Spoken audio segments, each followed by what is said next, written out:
Hello, viewers. It's the Mindful Man with the Eden Plot. About 20 minutes, I think. Can you send someone to pick me up? Christ Almighty. He pressed the end key and wiped the sweat off his face. Oh, no, no, no, he moaned convincingly, sneaking a glance at John and suppressing a smile. The whole compartment was silent in a state of shock or disbelief. Taking the underground into the centre, they walked towards Leicester Square. It was already seething with life. Musicians and street performers were surrounded by crowds of people, and they joined them for a while. The cafes round the square were full of customers drinking or eating ice creams, even in the cool February air. Early tourists or office workers were sitting in rows on the benches in the gardens. More trees here than in your square, said John.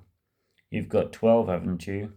I can count 1, 2, 16, 17, I think. It was all fields once, I read, round here. They stopped for a moment looking at the statue of Charlie Chaplin with his hat and his stick. Fancy the cinema? Nicholas asked as they made their way towards the black slate front of the Odeon.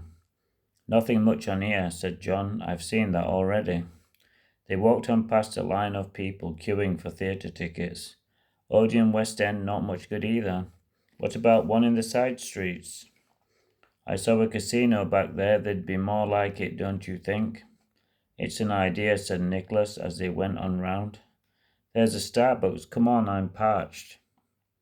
Collecting 2 cappuccinos and some pastries, they looked for an empty seat. Good God, look who's here. Where? Over there. Hell, he's seen us. Richard Acton was sitting in the corner. With him was a young man wearing a t-shirt and a black leather jacket. Northward, he said, getting up to greet them, his suede shoes squeaking on the polished floor. I thought you were up at Cambridge. I am, but term's just finished, and do you know Nicholas Kennington? Yes, yes, of course. Hello, your father all right? This is Julian. He waved a vague hand in the direction of his companion. Nicholas noticed the pale face and the ring in his ear. Come on, join us. They drew up 2 chairs and sat round the wooden table. What are you doing in London, Mr. Acton? If I may turn the question round. I thought you would be in the diocesan office. It's not even 5:30 yet. Well, no, well, of course not, that is. We're facing a bit of a problem at the moment. I expect you've heard, and I'm working on it at home, as they say. That's what he says, chipped in Julian, but we know better, don't we? But they'll want to know where you are, won't they? Ooh, said Julian with a smile, turning his head and swivelling his eyes from side to side.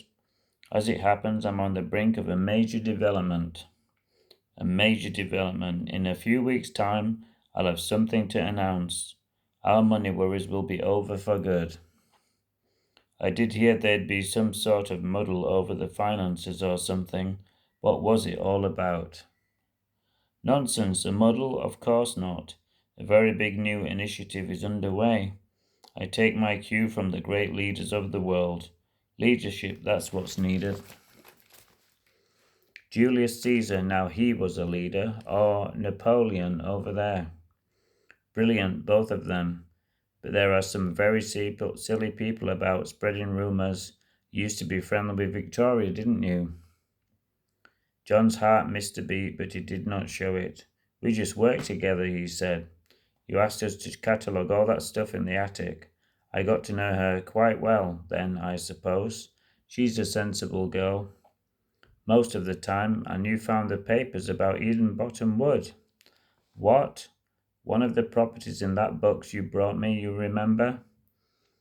Oh, that, he said as nonchalantly as he could, trying to conceal the fact that he knew more about it than Acton realized, or so he hoped. I can let you into a secret, he said, lowering his voice. You must keep this under your hat for the moment. But I've been working on a scheme to do something really imaginative with that property. Of course, local interests have been whipping up a campaign to stop it. There's a conspiracy, you mark my words, but I'm well on my way to winning through now, and when I do, it'll be a masterstroke. But I heard the bishop was against it, Nicholas interrupted. Hope you like this long chapter of The Eden Plot by Paul G. Brett on Amazon KDP.